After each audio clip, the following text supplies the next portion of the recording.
think that's 5:30, isn't it? Yep. Yeah, that's 5:30. Yep. Good evening, everybody.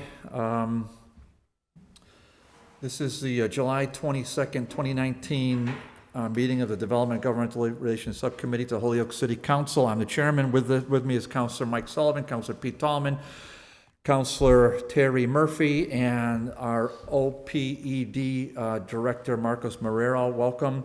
The first item on our agenda is the prior meeting minutes. I'll take a motion to take those off the table. A motion to take off the minutes of the meeting off the table, prior meeting. Second. On the motion to remove the prior meeting minutes from the table, all in favor? Aye. We just received these about 3 o'clock. I went through them, and they're for 2 meetings, the May 13th and the June 3rd. And I think they've got to be developed a little bit more than what we had here. And but I don't know what other counselors want to say about that. Yeah, I took a look at them, and they were kind of scant, to say the least, so I would make a motion, we just table them. Okay, so what we want, but before I recognize that motion, what we want to do is just advise the admin assistant to develop those out from the agenda, and then just add a little bit of, it's not a transcript. It's just to get the general flavor a little bit more. I think the May 13th ones were a little bit better than the June 3rd. I think the June 3rd just have to be built up a little bit. So I'll recognize that motion. Is motion made a second to table? On the motion to table, all in favor? Aye. Okay, motion carries. I'll take Marcos. Are we doing these one at a time? Yeah, we are, one at a time. I'll take a motion, take agenda item 2 off the table. Motion, item number 2 off the table for discussion. Second. Motion made and seconded to take agenda item 2 off the table. On the motion, all in favor? Aye. Agenda item 2 is, I'll just summarize it. City Council declared 19 West Glen Street as surplus property available for disposition. On January 30th, 2019, the property was awarded to the city via a land court decree with a final judgment recorded in the Hampden County Registry of Deeds. The property is owned 2-family and has an assessed value of $97,600. We have with us the aforementioned Mr. Marrero, and he's going to be with us for a few of the items tonight. I really appreciate John Dijak getting this to me, because I put this as a late file at the June 18th meeting. I rarely ever do a late file, but in fact, it's single digits in my 7.5 year career here. But in this case, there was a Award 3 community meeting, and at that meeting, this item came up. So the house.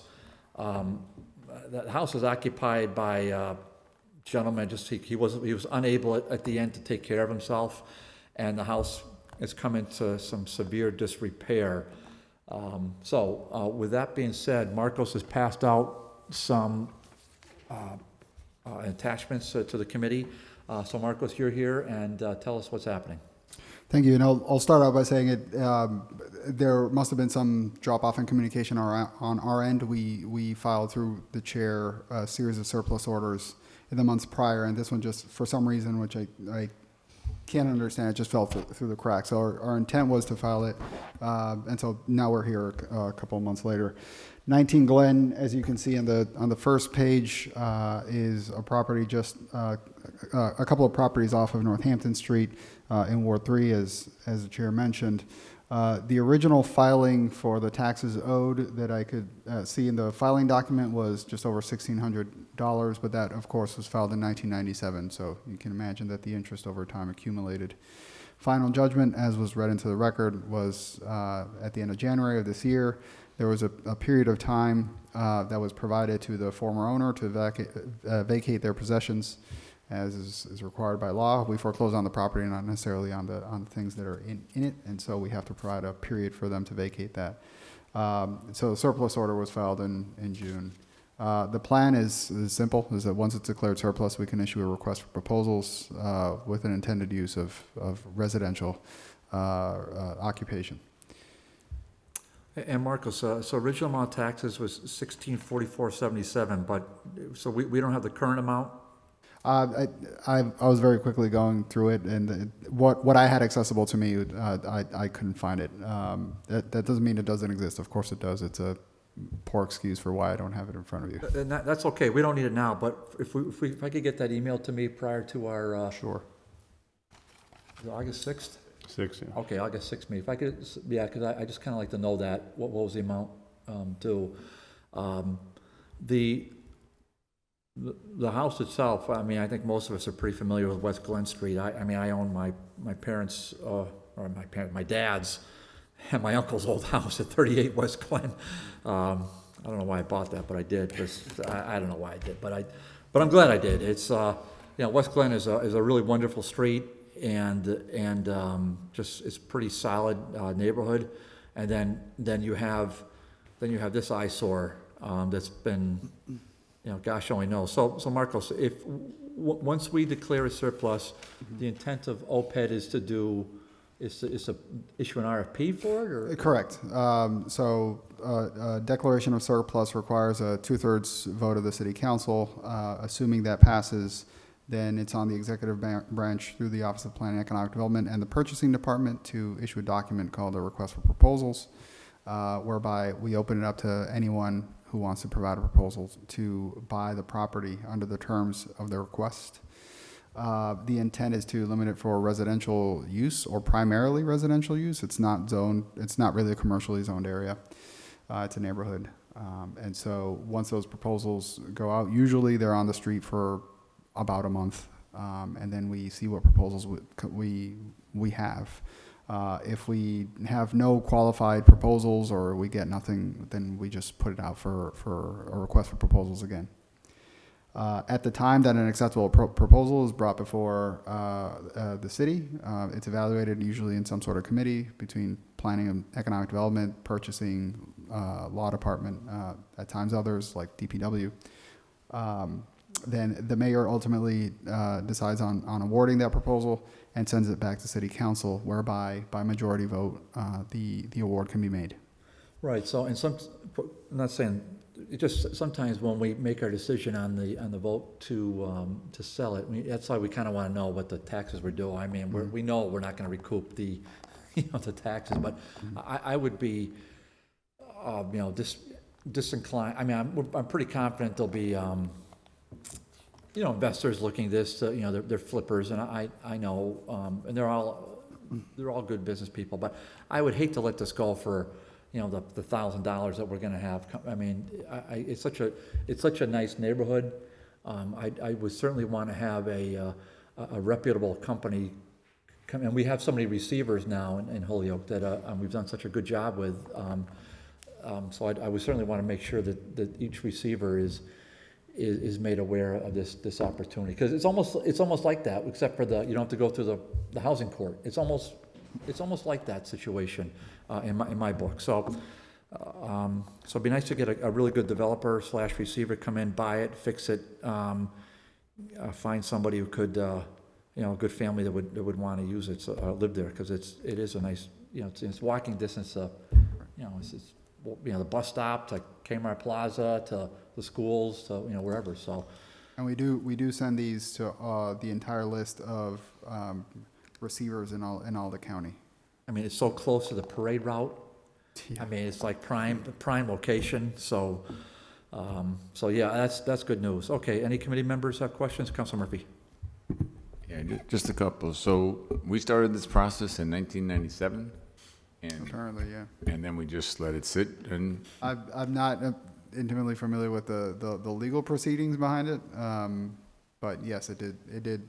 We did get judgment in January. okay, if you can, along the same line of how much taxes there are, I would just like to see, what kind of process we went through, and then what happened in that 22 years that we ended up waiting, because obviously we've let the building go down. The other thing I would, and along the lines of what Councilor Bartley also just said, as we get into selling this, I'm assuming we're looking at someone renovating this and then going out and potentially selling it themselves. So I would certainly like to have an idea what, as close as we can, what it might cost for someone to renovate it, so that we could be in a position if someone's offering us 10,000 and they're gonna spend 50,000 to renovate it and sell it for 180,000, then I would like to see it to be able to get a little bit of money. So we need, if we get some idea of what that potential cost might be, and I know it's gonna be an estimate, if, at best, if that's possible, then otherwise. I could ask the building department Okay. what their best, Okay. educated opinion is. Yeah, I mean, because Yeah, we if have, you can, we if have you a set of can, that way, contractors you and know, everything. we know what they're offering and what they're potentially gonna get, so that they're making a reasonable return on their investment, but we're getting the best return on ours. Thank you. Yeah, I have to agree with that comment. But, I certainly, I mean, I understand how this business works. They're looking to maximize their profit, and I don't blame them, but to me, it's all about, trying to get a really good developer to come there, because I just think it's a desirable neighborhood. Councilor McGivern has joined us. Councilor Sullivan recognized. Thank you. Counselor Murphy asked most of my questions, but if I understand this correctly, it's not 1,644.77. No. Times They've, for 22. 22 years, no taxes have been paid on this property? The figure I'm providing there is, that was the original lien that was recorded. That's not to say that there were other liens. That's not to say that nothing was paid. There's just the original document that I found on it, the first document.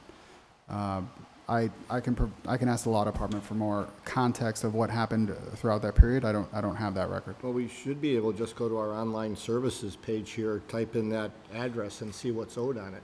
It would be right on the tax bill, right? Should be. I could provide that to the committee. That's not a problem. We'll just, you can just email the committee. All right, well, my quick math on it is if it was $1,600 in 1997, and assuming that the property didn't go up into any value, that'd be at $35,000 plus interest plus penalties over that time. And we gotta be looking at $70,000 out on that property. Am I too far off on this, or? I don't know. I haven't done the math on it. All right, well, we'll see what happens. I mean, those are all, we're joined by Councilor Bacon. Welcome, Councilor. Those are all valid points, Councilor Sullivan, Councilor Murphy, Councilor Tallman, so I think they all make sense. That's why I mean, it's a fine balance, Marcos, between, finding the right developer with the right return for the city of Holyoke, and yet we want the developer to, to put in the requisite investment. I mean, I don't know what the number is, but it's, I think getting some kind of an estimate from the, a back of the napkin estimate from the building commissioner, or somebody with some expertise. I mean, first of all, that roof is shot, so we know that. How the foundation is, and I've never walked in the property myself or walked behind it, but I'll just tell you that the location is good, but the property itself is in rough shape. Councilor Tallman, you have your hand up? Yeah, Councilor just, Tallman? yeah, thank you. And I think all the concerns of my colleagues are valid. And my concern also is Marcos and I realize that you're doing that, sending it out to the receivers to get this property back on the rolls and get somebody to, renovate this and have, as Councilor Bartley stated, a nice family possibly living in there. And it's a great neighborhood. I'm very familiar with this area. And whatever happened in the past, we can't do nothing about that now, the 20 years or 22 years. But the main thing is to move forward with this and try to get the RFP out and try to get somebody in there to renovate it and to, I'm sure to make some money on it, but to get it to a family and try to put this back on the tax rolls for the city of Holyoke. Okay, I think we went around that pretty well. I'll take a motion to recommend it be declared surplus. I'll second. Motion to declare 19 West Glen Street surplus property. Motion made and seconded to declare 19 West Glen Street surplus property available for disposition. On discussion, hearing none. On the motion, all in favor? Aye. Okay. Okay, Marco, so we'll take that up August 6th. Let's see. I'll take a motion to take number 3 off the table. Actually, 3 and, suspend to take 3 and 4 off the table as a package. Motion been made and seconded to take item number 3 and suspend rules, take item number 3 and 4 off the table as a package on the motion. All in favor? Aye. Item 3, in accordance with 30B, City Council vote to accept an offer from Nueva Esperanza to purchase the surplus city land owned at 405-407 Main for $1,000.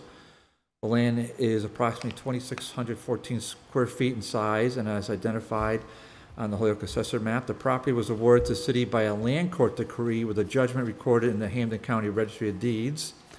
Property is zoned business highway and has assessed value of $24,800. The mayor's acceptance letter has been submitted to the council, and the mayor's acceptance letter is at agenda item number 4, which is here in the packet, gotta believe somewhere, and we'll dig that out. I'll try to dig that out as Marcos walks us through this. Marcos, go ahead. Thank you, Counselor. The property at 405 Main Street is depicted on the following image in the packet and on the presentation. It's near the corner of Main and Hamilton. It's one parcel removed. You can see it there on the map, and it has, that's the street view of it. As you can see, pretty narrow. It's about 27 feet or so from side to side. And it is sandwiched between 2 existing buildings, also owned by Nueva Esperanza. The property for several years had a caved-in structure with a freestanding facade. Over time, it was more freestanding, so it really became a public safety issue, and the city demolished the property. It had been in private hands until very recently. I don't remember if it was still in private hands when we had to demolish it because of a public safety concern. I think so, and we had to lien that value of the demolition. So after, in December of last year, it was declared surplus after by this committee, by the City Council, after completing the demolition. The lot is nearly unbuildable, primarily because of its shape and size. It's not that big. But also because of its zoning. It is zoned business highway, and given the setbacks on business highway, it would just void any potential development. A zone change could potentially change that if the area was rezoned. So given that it is flanked by Nueva Esperanza, they would be able to use it in conjunction with their existing buildings. That is their proposal to activate it for community use. One of the benefits of their proposal would mean that any CDBG funding that was used in the demolition could be categorized under a different category that's not slums and blight. The importance of that is that we are capped on how much of our percentage of our CDBG funding at any particular year we can categorize under slums and blight. I believe it's 10% of our total. So where possible, we try to use funding into furtherance of another HUD national objective that is not merely clearing buildings. And as indicated, the purchase price is $1,000. Okay, Marcos, what's Nueva's position on this? So that when you say they're going to activate it for community use, what keeping it open as a pocket park as such, landscaping it, maintaining it. As you can see, even before it was sold, there's kind of some encroachment would seem like a harsh word, but people actively using it as shade area, sit down area, selling the Puerto Rican version of Italian ices, right, piraguas. Providing eyes on the street and activity, vibrancy that makes the whole corner more active and feel more secure.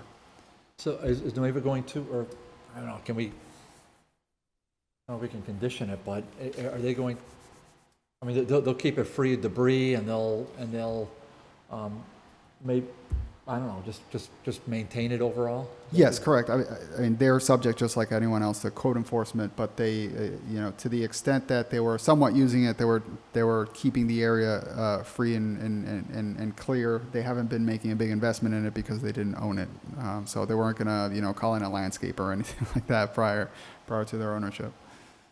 All right, and then this one, did you put in your summary, taxes that were, I did not. I did not immediately. I don't have direct access to Munis on my computer, so I couldn't access that, and it wasn't immediately on the project file in my office, but certainly the law department would have that.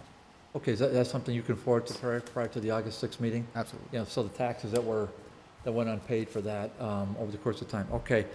Part of it will be the taxes, and part of it I expect will be the more sizable part will be the lien that was put on the building because it was a public safety problem. You may remember that the city had to fence off the sidewalk there because of concerns that already bricks were falling down, and so we didn't want this to fall on a pedestrian or a vehicle. It's a very significant vehicular way there, and it was a 3-story facade, so we didn't want this falling onto the street. I do remember that, because that was one with the whole, it was just a facade up front, and the whole back of the building Correct. was gone? Yes. Right, yes, the fire department showed that to me, so I did see that. So that'll be the majority of what was owed. It was the lien. Right. Well, presumably, I haven't actually looked at the number, but I presume that'll be the majority. Council Murphy? Yeah, just a few things. Yeah, this is a building that even prior to my coming on, I was trying to get people to take it down because it was both a hazard on the street and obviously an inconvenience on the street. And there's another building just a couple down. And Nueva has done a pretty good job starting to have more community events at El Mercado. My hope is that they might, which is 2 doors down to the left. So they are trying to do more community events. I know they've had a few things in there recently. They've had one of the South Holyoke redevelopment meetings there. My hope is that they might do something along the lines of maybe picnic tables or something along that lines, and maybe plant a few trees in there as well, and make it a place where a family could come and relax. Just in line with that, and I'm not sure. I know financially they had their issues for a little while. They seem to have gotten those straight. The other thing interesting up there is 019, which is on Race Street and Hamilton Street, is going to come into discussion when we get into the idea of the parking lot changes for the redevelopment around Vega Park. That's a parcel I want to be able to discuss. So they are trying to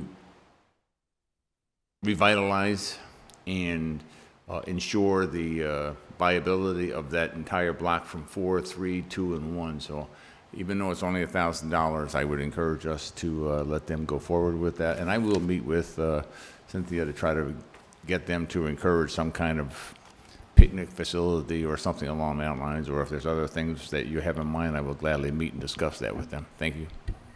Marcus, I know this wasn't on the agenda, but who owns 018? Do we know? Not off the top of my Oh, head. all right, but it looks like that's just an empty lot as well. Is that true? Because I'm looking through the, 019 is. 019 is an empty lot, but is 018, is that a structure?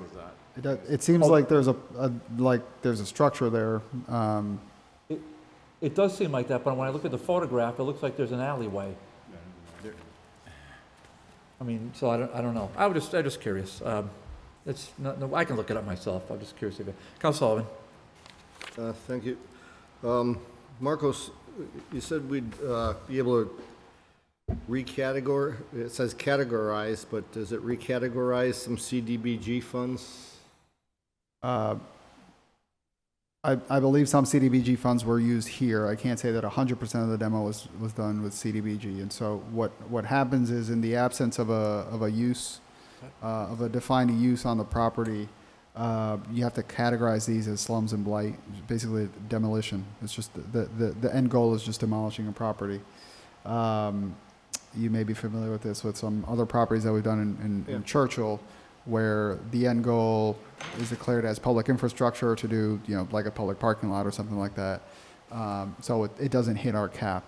So in this case, if Nueva is activating the site for community use, it can be classified, there's a classification under the HUD classification guidelines. I'm familiar with that. I'm just curious how we can go back after the fact, after we've already spent the money on demolition, and go back after the fact and now say that it's something else. I'm not an expert on CDBG. I know that's something that OCD had been pursuing, that if this could be activated for community use, then it wouldn't hit our cap for slums and blight. I understand it wouldn't hit our cap if that was the original intention. What I'm questioning here is the fact that we can go back after the fact now, recategorize it, and say, when we originally tore it down, we didn't do it for slums and blight, we did it for something else, that HUD's gonna allow this. Well, remember, we're still within the same fiscal year of the demolition, so it's entirely possible that this hasn't been closed out. Fiscal year ends September 30th. So I can get you more information from the Office of Community Development on that if you're interested. Okay. The building on the left there, what are they, it appears to be boarded up in front. Is that actively being used for anything at this point? The one on the left, just south of that. So that building has 2 storefronts. One of them, which is not in the picture, just outside of the picture, is El Mercado, which is actively used as a cultural facilities, concerts, theater, whatnot. The one that's in the picture, that storefront with the partially seen Puerto Rican flag, is used as storage and other support services for the organization. The last time I saw it open, that was the pantry that was being used for recovery in Hurricane Maria, but I'm sure they're using it for other type storage at this time. I don't know what other operations they run out of their day-to-day in that storefront. Okay, and then just on the financial ability of Nueva Esperanza for this, is there still an active investigation as to missing funds there? I know nothing about an investigation to them. Okay. Council Solomon? Yeah, thank you, Marcos. And I remember that building when it was there and was ready to take down. I think it's vital for Nueva to utilize that. It always appears like there's some benches there or something, in a shaded area. And I know they have somebody selling limbers there, like the Italian ices in front there. And if they could, I mean, you can't force them to do anything, but if they could do something, as Councilor Murphy stated, like picnic area, and it does look like there's a lot of shade there because of in between the 2 buildings. Right. For that area and that neighborhood. And it gives it some visibility in that area, traffic and people that, especially on Main Street. I think it makes it really worthwhile to have that sort of like a little park area for people in that neighborhood to utilize. So I think that's, I'm very much in favor of the transfer to $1,000. Council Solomon? I hate to go back to this CDBG thing again, but we declared it surplus in December of 2018 after the demolition. So that means the demolition was done in 2018, which would have been in the previous fiscal year. Federal fiscal year goes from October 1st to September 30th. But again, I can give you the CDBG information on the classifications, when you can classify. I mean, we don't handle that in our office, so I couldn't tell you the ins and outs of when you can classify, what are the effects are of reclassifying. It's possible it was classified that way before because of the use that formally or informally Nueva was doing on the space. I'm not sure. Yeah. I don't know. I think we need to get an answer on that before we.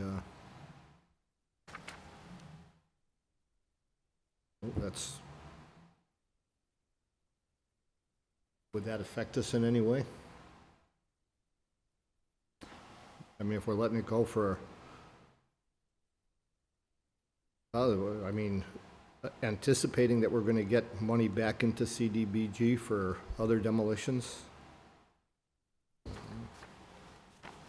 I didn't understand the question. Could you repeat that? So we're assuming, we're letting it go only for $1,000, but our assumption here is that this is gonna put money back in to the CDBG funds for other demolitions in the slum and blight clearance category, but we're not certain of that. It would go back to CDBG, period. It doesn't make an allocation to slums and blight definitively. I'm saying that when we, and I don't mean to muddy this because it really has no bearance on the sale, but I'm just trying to give you a little bit of background on it, that if you demolish a property and don't have an intended end use for it and you just demolish it, then it goes towards a category of slums and blight removal. There's only a certain amount of your total allocation that you can spend to that, and it's 10%. I've got all that part. So how it's classified doesn't affect where the money goes to after it's sold. It just affects your total cap. Right. The allocations go through the same process everything goes through. Okay. We're joined by Councilor Valentin, welcome. Any further discussion? Councilor Valentin, we're just on agenda item 3 and 4, and this is for 405, 407 Main Street, We were starting at 6, right? 5:30. Oh, I'm sorry. I had it as 6. All good. No wonder I'm late. I'm sorry for that. Oh, all right, don't worry about it. All right, go ahead. Okay, so we're on agenda item 3 and 4, Nueva Esperanza. Great. Okay. Any other discussion on this, these agenda items? I can't locate 4,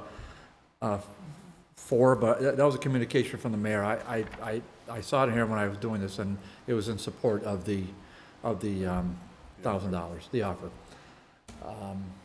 Okay, Council Murphy? We're really talking 405, not 405 and 407, correct? It's 405. Isn't yes. 407 Nueva already? Or The mayor says 405, and then the agenda item was 405-407.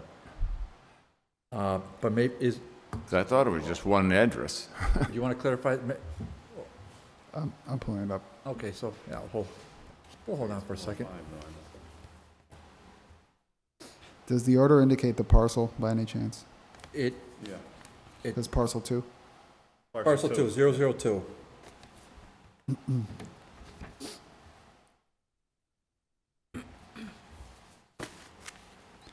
Yes, it's 405. It's how it's listed in the assessor's card, and it is parcel 2. Okay, so so, go ahead, Marcos, sorry. Well, the 407 maybe, I don't know where it comes from, frankly. The building to the left where it has a Puerto Rican flag and where Mercado resides is listed as 409 Main Street.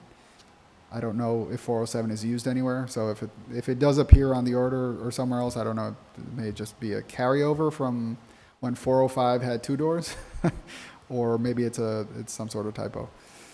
But it is 405 Main Street, and it is parcel 2 on that block. All right, well, so we'll just clarify, we'll just say, so the motions, I'll accept the motion to declare surplus parcel 002, which we believe is 405 Main Street to, is all right, Mr. Strike, we declare surplus. So we're just a motion to approve a sale to Nueva Esperanza, Inc. for parcel 002, map 28, block 7, which is also known as 405 Main Street for $1,000. Is that motion made? Second. Okay, motion made and seconded, as aforesaid. On the discussion, hearing none on the motion, all in favor? Aye. Motion carries 5-0. All right, so let me just,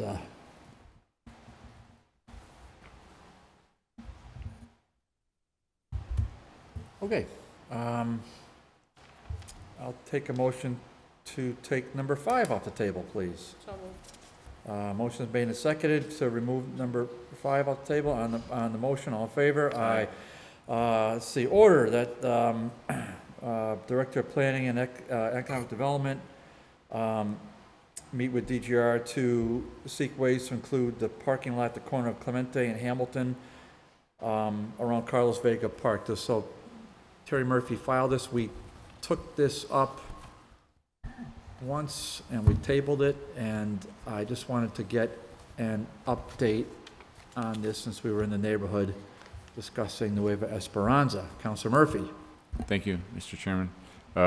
Again, I have spoken with the director of Nueva. I've spoken with the priest from the Greek Orthodox Church. My goal, and there is a vacant lot, as I mentioned, on 019 up on Race and Hamilton Street.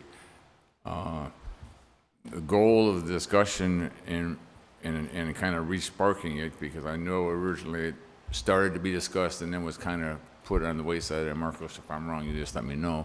But I'm pretty sure that's a correct analysis of what had happened.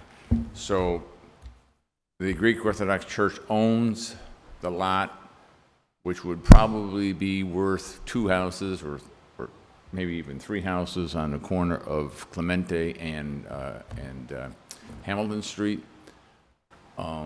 The city tore down the Skinner Community House, which was on the corner of Main and Hamilton Street, and built a small parking lot, and which has now become a city parking lot. The church, Father Tom he'd be more than willing to give the city the lot on, well, I shouldn't say he'd be willing to give, but I think he would transfer it for a very nominal fee.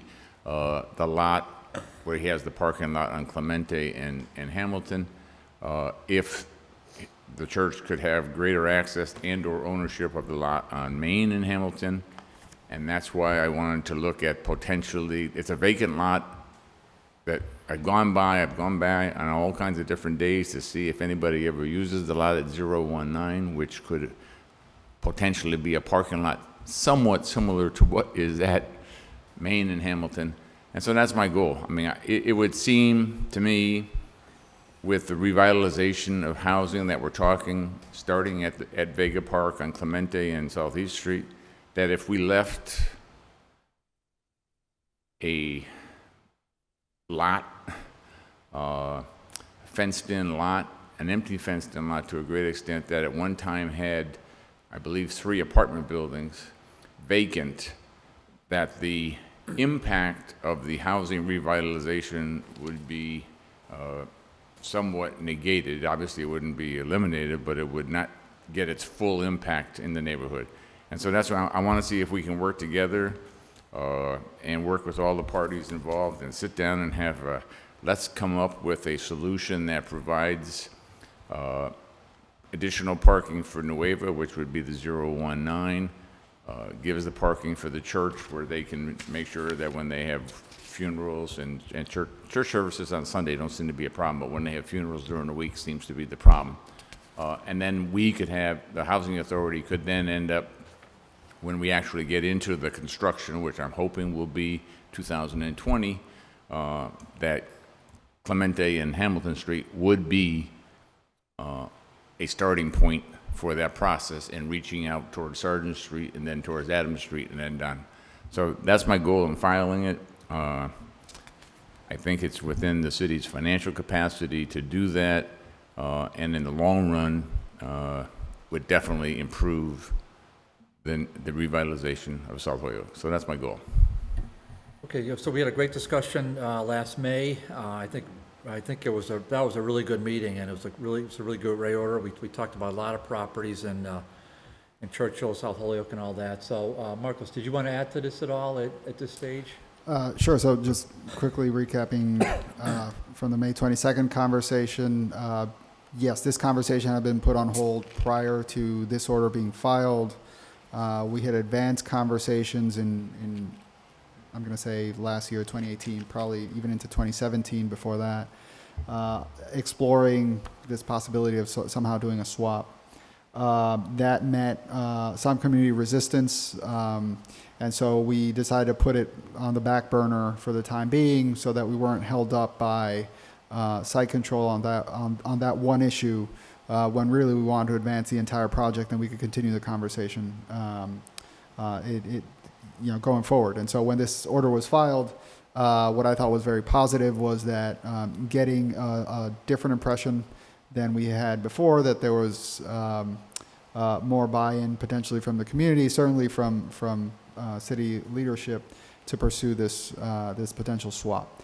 What we discussed was the best way under the law to do a swap like this would be through the urban renewal plan.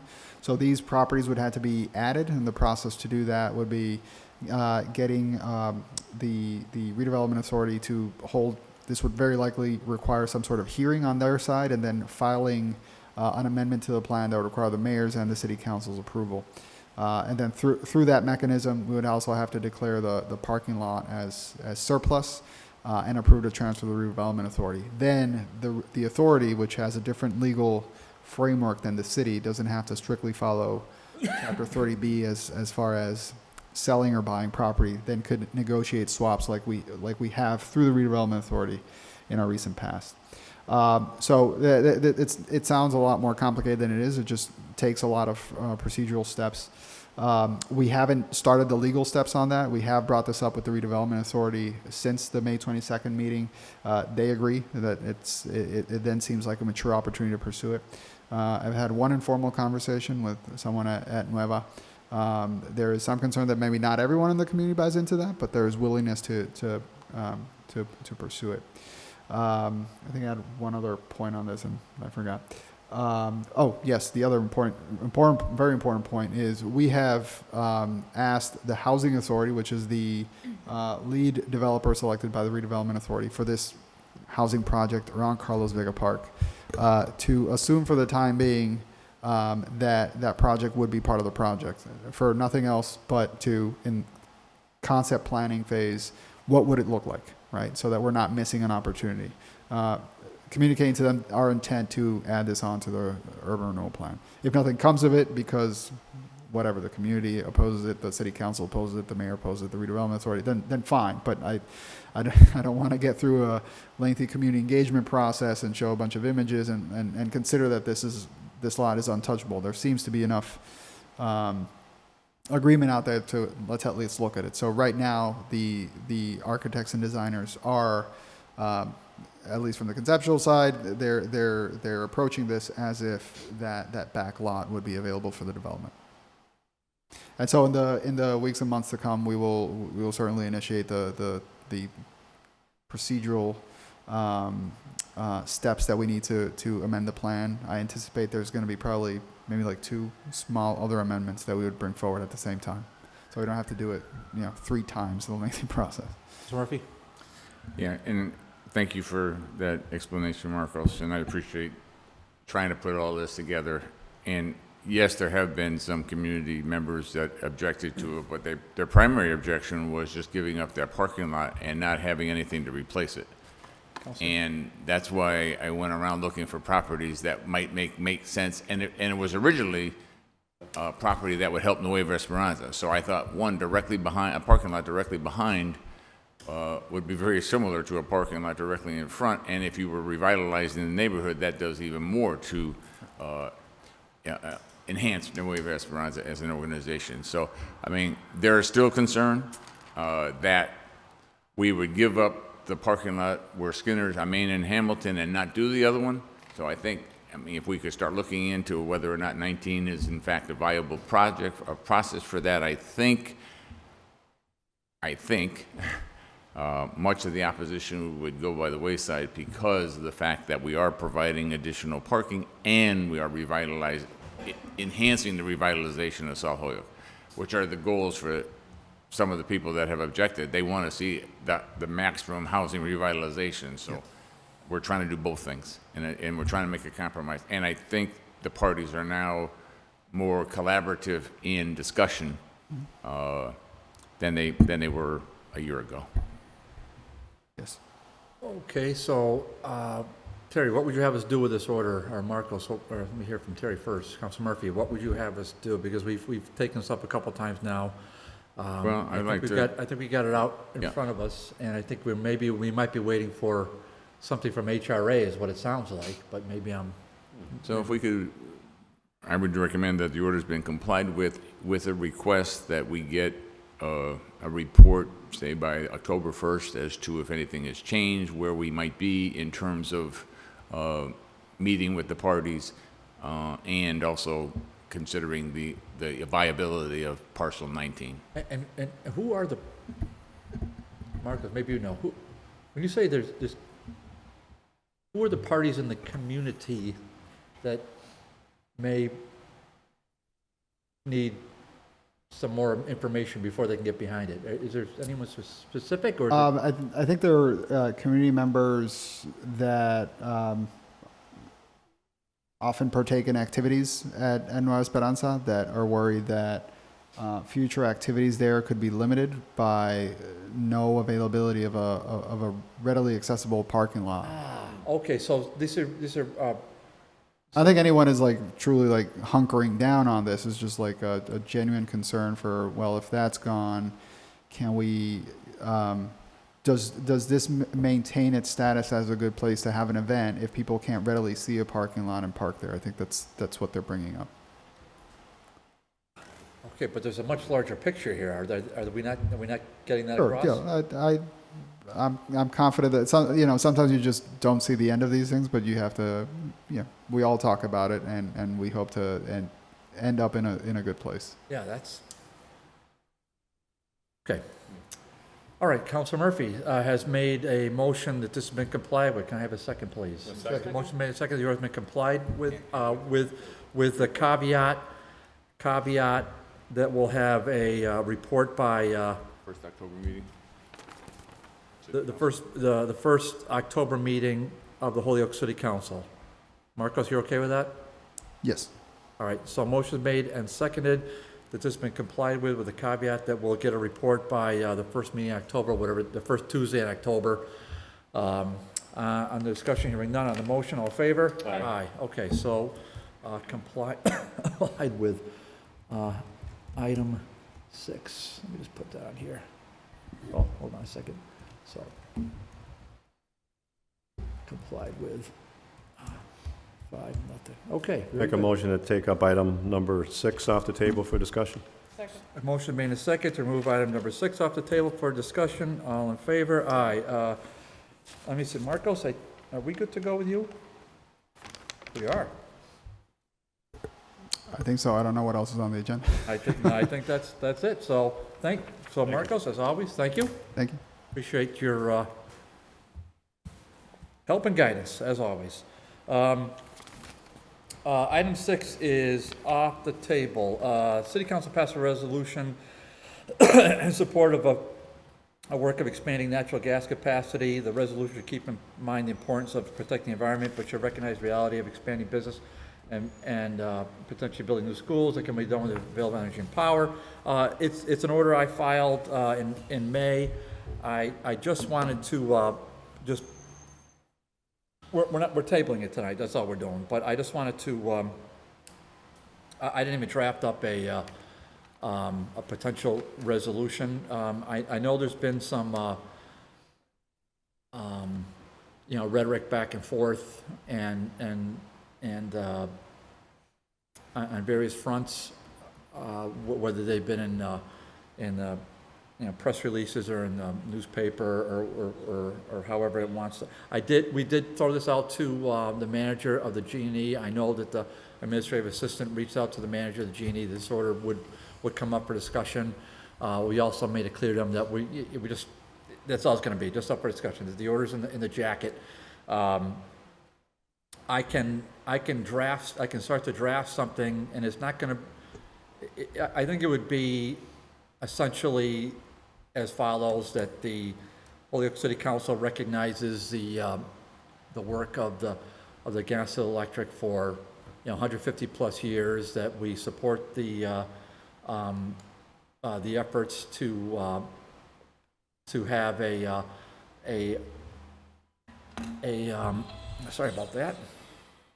That we support the efforts of the gas and electric to keep electric rates the most reasonable basically in the Commonwealth, that it's an economic driver, that we also understand that fossil fuels are not the future, but for the time being, until another alternative comes up, that we've got this issue with the pipeline has got to be considered. So that's kind of where I was coming from.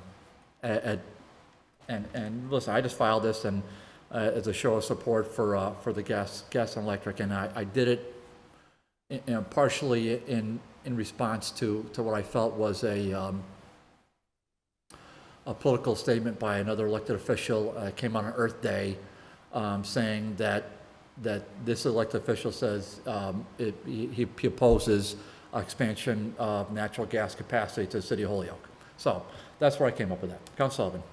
Thank you, and I support Councilor Bartley's desire for a resolution of support from this council wholeheartedly. As far as the Earth Day statement, that was published on the city webpage. I did a op-ed, which the Holyoke Sun was good enough to publish, but for some reason I was told by the city webpage manager that my opinion was just that, whereas the mayor's was news and mine wasn't.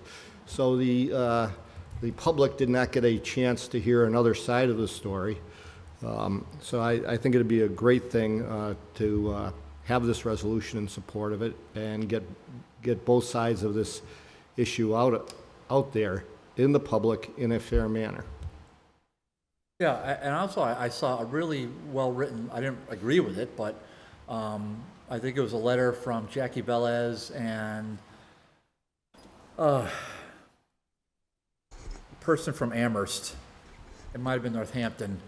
And the premise was our communities are fine without any more natural gas expansion. And I think that's, you know, I think that's heartfelt.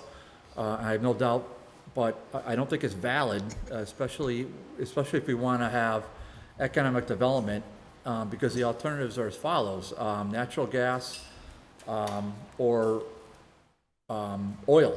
I mean, it's not going to be coal anymore, so it's going to be oil-based heat. Right now, we're just not set up for wind, solar. Or, I mean, to the extent we have hydro, the city has hydro. But when we have the manager of the G&E saying, we are tapped out, we cannot expand anymore, and that if we do build 2 new schools, they're going to be oil-based heat. Now, I know we had an architect say contrary to that, but that's all well and good. I'm going to rely on the professionals at the gas and electric that are saying, it's not going to work that way with the current capacity that we have. We have to expand that pipeline. What they're talking about, expanding a 6-inch pipeline to a 12-inch pipeline. That is the expansion that's being considered. So that's where I am with that. Council Sullivan. Anyone that doubts our need for expanded capacity, even though it be temporary, all you've got to do is take a ride down anytime now along Canal Street and see the 2 huge diesel generators burning diesel fuel that are sitting there to supply this city with enough power to keep the air conditioners going for the summer. Really? Yes. You're good, huh? Wow. Got some knowledge. Thank you, Councilor Sullivan, for that. And is that because, I will recognize a second, Councilor Bacon, that's because we just don't have the capacity at this point, Councilor Sullivan, or is there another reason? That's part of it. We don't have the capacity, and also we have also an obligation to put X amount on the grid, and that increases during the summer. Councilor Bacon. Thank you, Mr. Chairman. I just also wanted to make the committee aware that I received a call recently from a business located currently in Holyoke that wants to move to another part of Holyoke that needs commercial level of gas supply.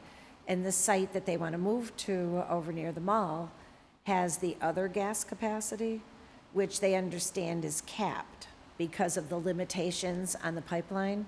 At this point, I did refer the person back over to Jim Lavelle at HG&E and made him aware, but it seems that this limitation may even be harming our own people in business that want to stay in Holyoke. Never mind new people that would like to come in. So I think we're in a catch-22 when we say we want to be business-friendly and we want to do new projects, when our infrastructure simply can't support it. So I heard our HG&E director, and I think he's doing the right thing. We're probably at the far end of the gas line to heat our house where I live, so I hope they keep the gas blowing. But anyway, it is having some real-time effects right now. So it's a current problem, not really a future problem, and I really think it's a matter of expanding a pipeline, and I think that's what we need to do, just like we do water lines, sewer lines, et cetera. Thank you. Councilman? Yeah, and just to add to the insult to injury here, by not having the natural gas capacity here, one of the new manufacturing firms in Holyoke has now installed propane tanks also. Propane, as we know, is dirtier than natural gas, not to mention the fact that it's hauled in by trucks burning diesel fuel. So there you go. Okay, so I think what I'd like to do is, I'm going to email the city, the G&E manager. I mean, we know what resolutions are. I mean, none of us are naive here at this table. We're all veterans here, so. But I think when we have the chief executive of the city saying one thing, which I felt was contrary to HG&E, I felt that something from the city council in support of the G&E might provide some kind of solace. I mean, there's not really much more that we can really do with a resolution. I mean, we know that G&E is basically an independent authority governed by 3 commissioners appointed by the mayor without confirmation from the Holyoke City Council. We know that. But the mayor is still the overseeing entity for every city department, and including the G&E, including the waterworks, including the schools, and so and of course the government. So it'd be great to get the mayor back on board, but in the meantime, I think the city council should say something. So, any other councilors want to address this?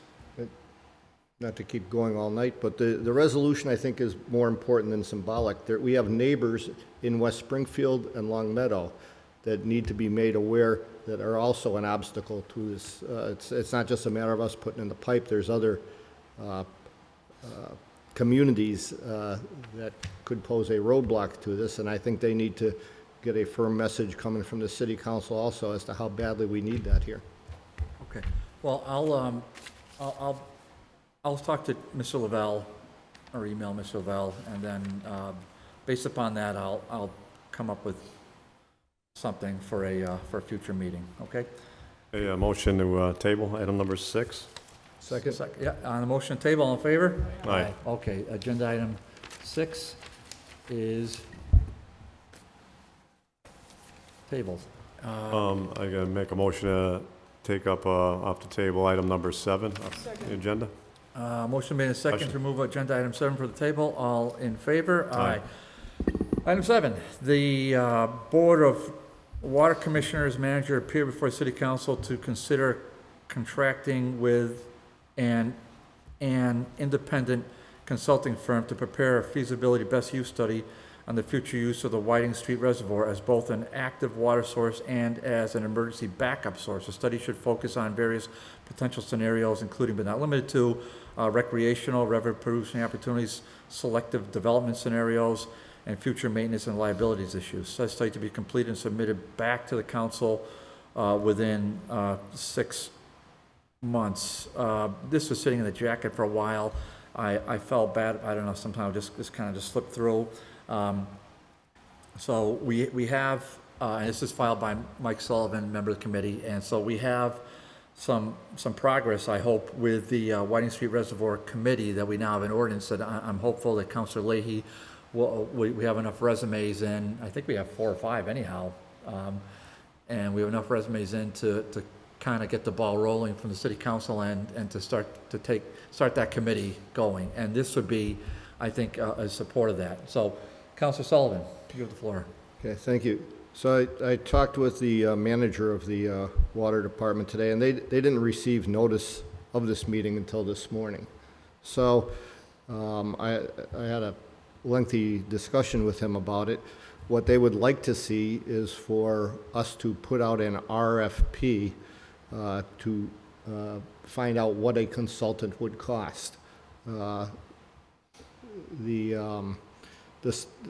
study, if it was financially viable, would be of great use to the committee and to the department as well, but it would be a real benefit to the committee to get that kind of input. But we don't have any idea what the price of a consultant would be. So I guess my first thing would be a question to the chair.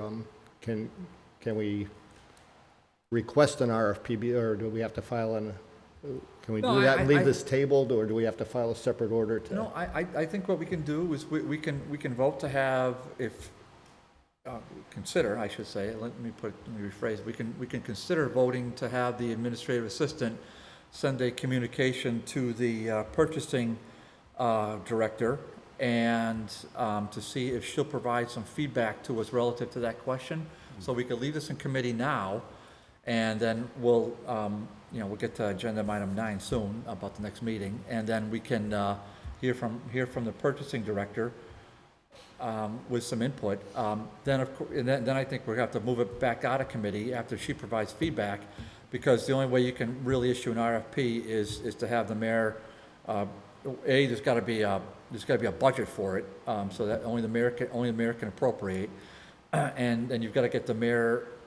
Unless it's budgeted by the waterworks, now that's a separate issue, so I would suggest that we get some feedback from Ms. Belanger, and we could do that probably by the next time we meet, if you think that makes sense. That to me makes perfect sense, and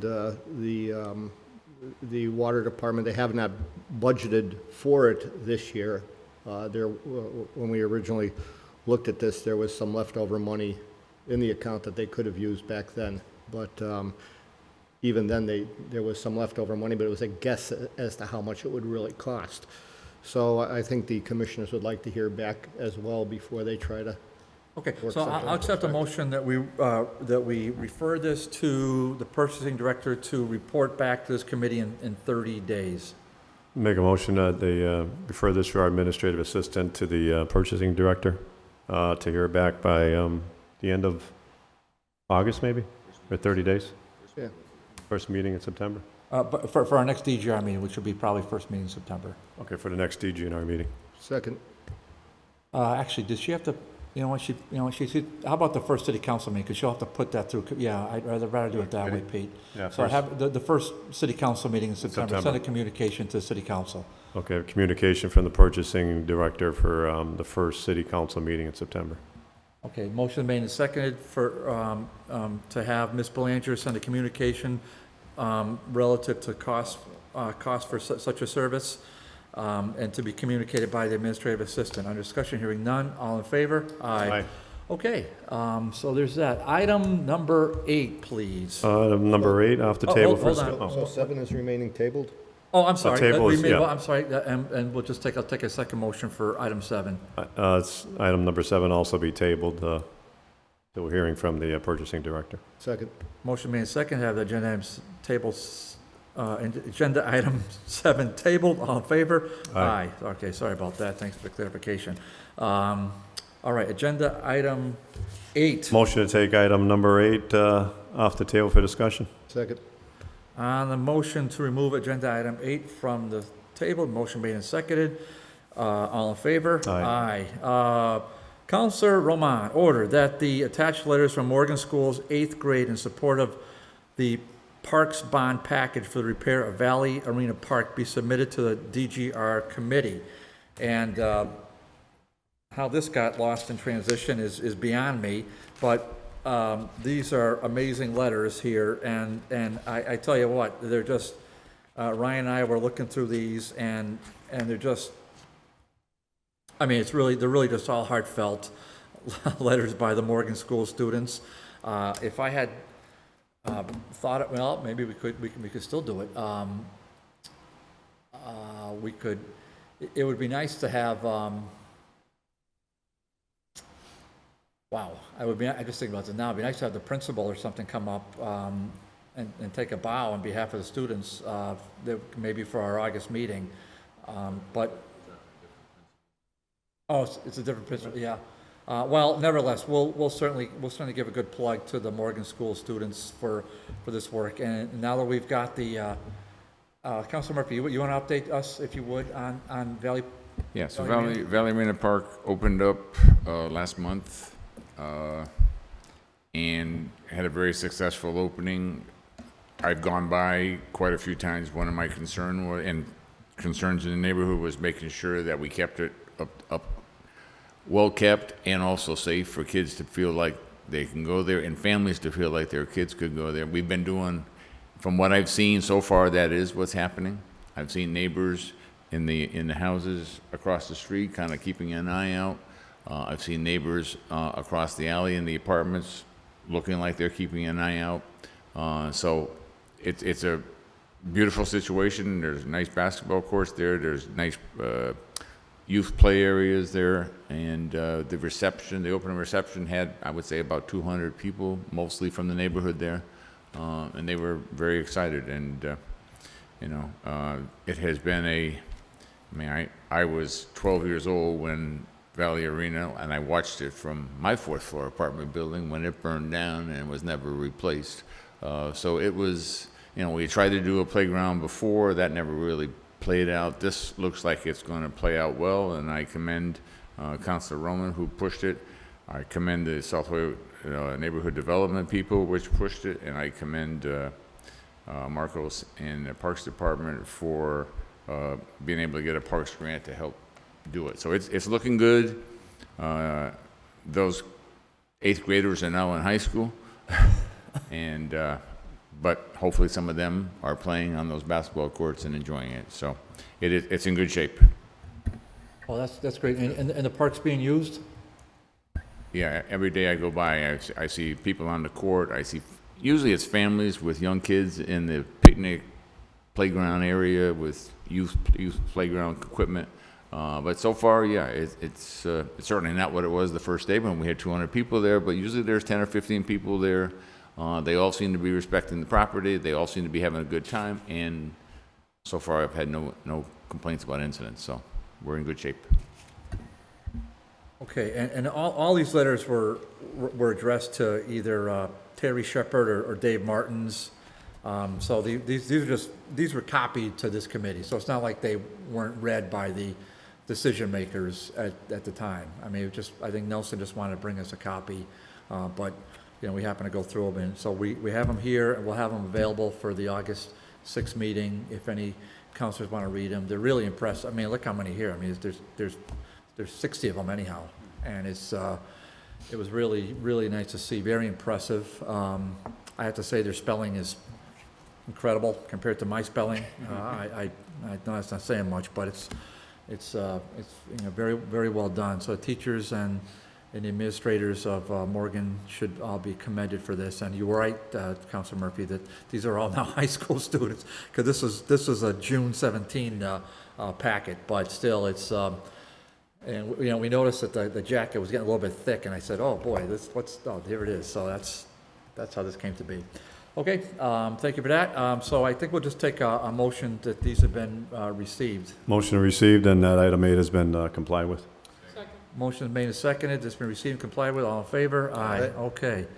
So we'll just we'll send that along. Okay. I think the last one is